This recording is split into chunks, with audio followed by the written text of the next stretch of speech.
back to Britain now, and the Labour government is set to spend millions of pounds on communities in reform-leaning regions, and the funding will be used to regenerate some of the UK's poorest areas, several of which were won by Nigel Farage's upstart party in the recent local elections. And Sir Keir Starmer's MPs warn that the party faces electoral wipeout without more crucial investment. Well, this is a fruitful topic to debate, and to do that, I'm joined in the studio by Reform UK MP for Ashfield, Lee Anderson, the Labour MP for North Durham, Luke Akehurst, and GBNews senior political commentator, Nigel Nelson. Let's start with you first, if we could, Luke. There's no window dressing the fact that the Labour Party had a terrible day at the local elections. Yep. A lot of people criticising Keir Starmer, saying, sounds like he's leaning towards Nigel Farage on immigration. Meanwhile, the Runcorn by-election seemed to be a pretty grim bellwether for the direction of travel. Now some action is being taken. Hundreds of millions of pounds being put towards seats, 600 areas we understand. Tell us the plan and tell us, do you think it'll work? First of all, I don't want to count chickens until they've hatched, because actually there's a comprehensive spending review, and this is just one newspaper story that hints that one of the things that might be in that spending review is regeneration money basically for the most deprived neighbourhoods. There's an independent commission on neighbourhoods that's identified 613 of the most deprived neighbourhoods. We're talking quite small areas. One of them's in my constituency. And that those are mission critical neighbourhoods, because the things that the government wants to sort out in terms of health outcomes, education outcomes, crime and higher economic activity, but it's fair the to stats say, are lowest in those places, so it makes sense if you're a Labour government to target them. But there's no coincidence, Mr Akehurst, that 85% of these areas are areas where reform recently won. It's a mission-critical neighbourhood, not just because mission-critical in terms of helping the communities, but mission-critical in terms of the Labour Party surviving. I think it's the other way round. It's that because people in those communities are so frustrated that they've had decades of under economic investment and haven't seen things change, they're very frustrated about the pace of change, and so they turn to reform really to shout and say, come on, when are we going to get to see the things that we've always wanted? And it's a fair point. Jo Platt, who lost the seat in Runcorn, she said visible decline is pushing people towards alternatives like reform. And by the way, the same thing happened with the Boris way, with Boris Johnson in Brexit. People went from Labour to Conservative for the first time. And then we had that thing called levelling up. Before that, we had the Northern Powerhouse.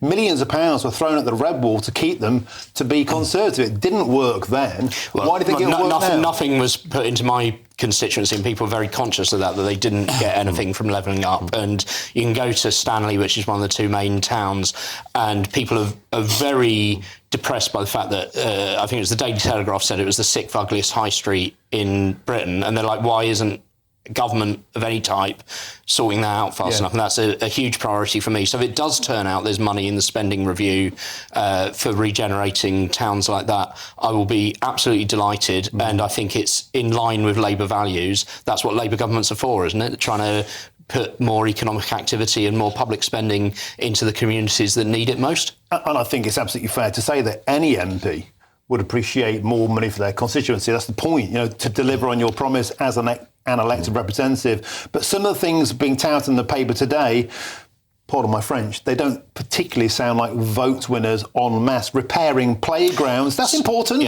Hiring wardens for antisocial behaviour, that's also important. So you've picked up on enough? So first off, this isn't going to be like game-changing amounts of money. It's going to be a useful amount of money, but when it's spread around 613 places, it's not going to suddenly transform people's lives. But the choice of what to spend it on, my understanding, that will be made by committees of local residents. So if they think that wardens to deal with antisocial behaviour is the top priority, then that's what they'll be able to spend it on. It won't be central government saying you have to spend it on these particular things, as long as it feeds into tackling the targets in the government's mission. So the things about raising educational attainment, people's health getting better, more people having jobs, less crime. Okay. Lee Anderson, let's bring you in now. As former Conservative Party, now Reform, you live in these areas, you're brought up in these areas, you've seen levelling up come and go. Do you think this will work? And do you think the Labour Party are running scared? Well, I agree with Luke in that we welcome this sort of money into these deprived areas. And it's funny that, look at some of the deprived areas in the Midlands, in the north, northwest, northeast. That I've seen their high streets fail, they've seen the pubs close, the businesses close, deprivation, and all that comes with it. But what have they all got in common, Martin? Over the past 50, 60, 70 years, they've always had a Labour MP and they've always had Labour-run councils, and that's the problem. It's a massive problem. And it was a problem in Ashfield until they had the good sense to elect me in 2019 and then re-elect me with a bigger vote share just last year. But look, we had probably over £100 million of the levelling up pot in Ashfield.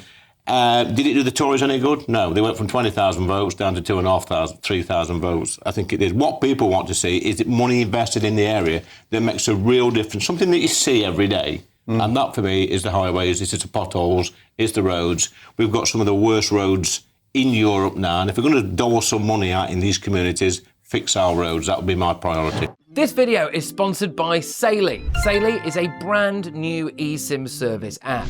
What it does is get you a local SIM card that you can use when you're traveling, so you don't have to pay those crazy roaming fees just to send a text back home. They've got eSIM plans in over 160 countries and 8 regions, so pretty much wherever you're going, they'll be able to make sure you're connected. So how does it work? Well, all you've got to do is hit our link in the description to download the app. It will work on iOS or Android. Buy a plan. You can choose the best time frame for you, and then just install the eSIM on your phone. When you land at your holiday destination, you can activate your plan instantly.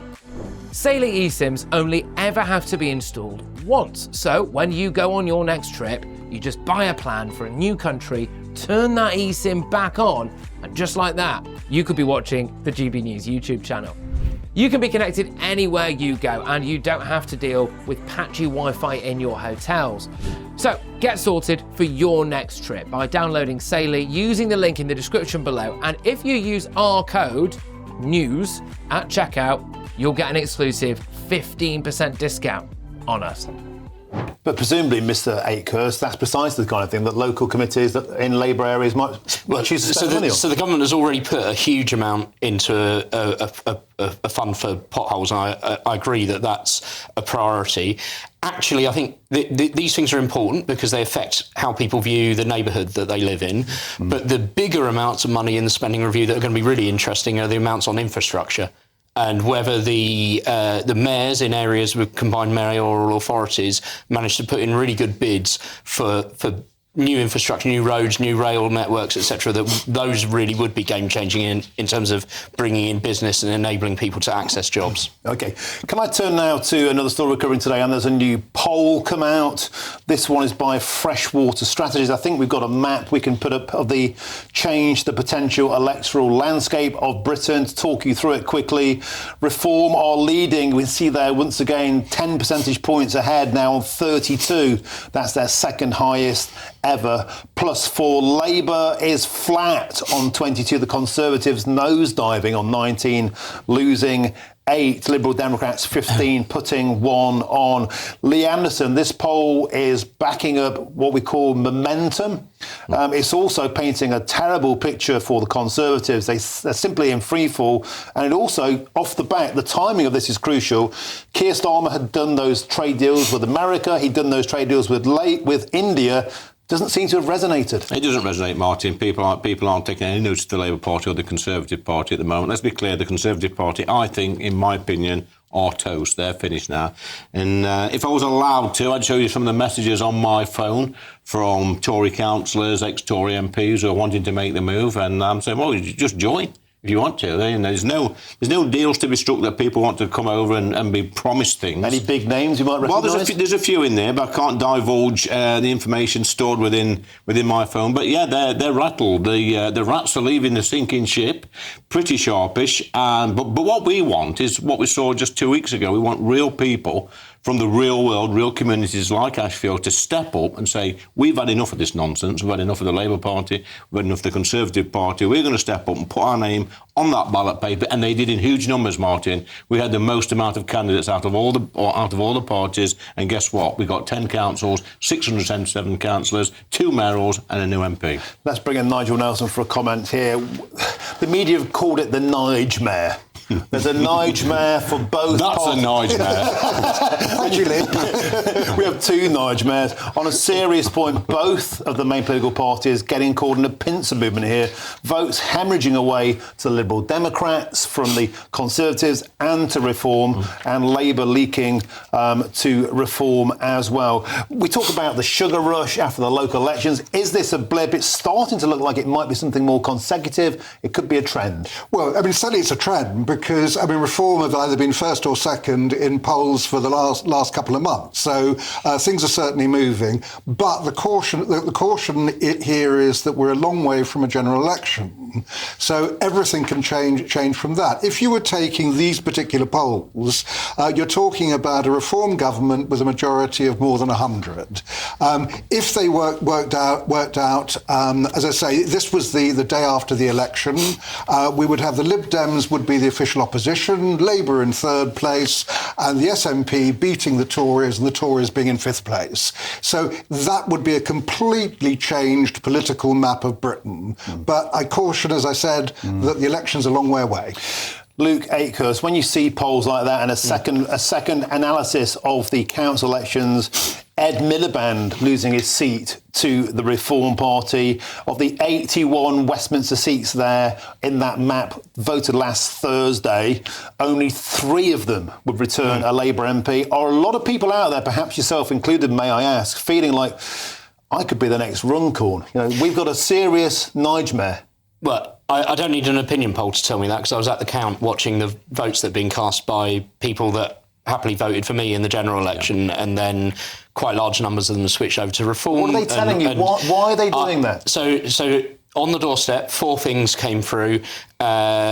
Concern that we weren't moving fast enough to tackle immigration, cost of living, linked to cost of living, people hit by the winter fuel allowance cut if they were just above the threshold, and then the state of the local economy, the things that we've already been talking about. But we've got 3 or 4 years to actually deliver change for people. If we can't bring change to those communities, make them better places to live, make people better off, then we won't deserve to get re-elected. But I think, you know, we've got a government with a lot of energy and some good ideas, and actually over that time that we've got, we're going to change people's lives, and they'll be in a different viewpoint on us once we actually get round to the next general election. Lee Anderson, final word. Do you think, I mean, it's a long time to go. No, the Reform could implode, the Labour Party could resurge. 4 years are long years in politics. Look what happened to Boris Johnson's majority, of which you were a part of. Or do you think the writing is on the wall? Are people so fed up of the 2 main parties, they just want change? Yeah, well, the difference with Boris Johnson and the Conservative Party, which I was a part of, they were in government, so they're always going to get criticised whilst they're in government. We're not in government. We're the official opposition now. We're making all the noise in Parliament. If you pick the papers up every single day, Martin, it's Reform UK that's on the front of the papers, holding this useless, weak, spineless government to account on a daily basis. Our membership is going through the roof. There's more and more people wanting to be candidates. You saw the recent elections. It's only going one way, Martin, and we are pushing at an open door to number 10 Downing Street.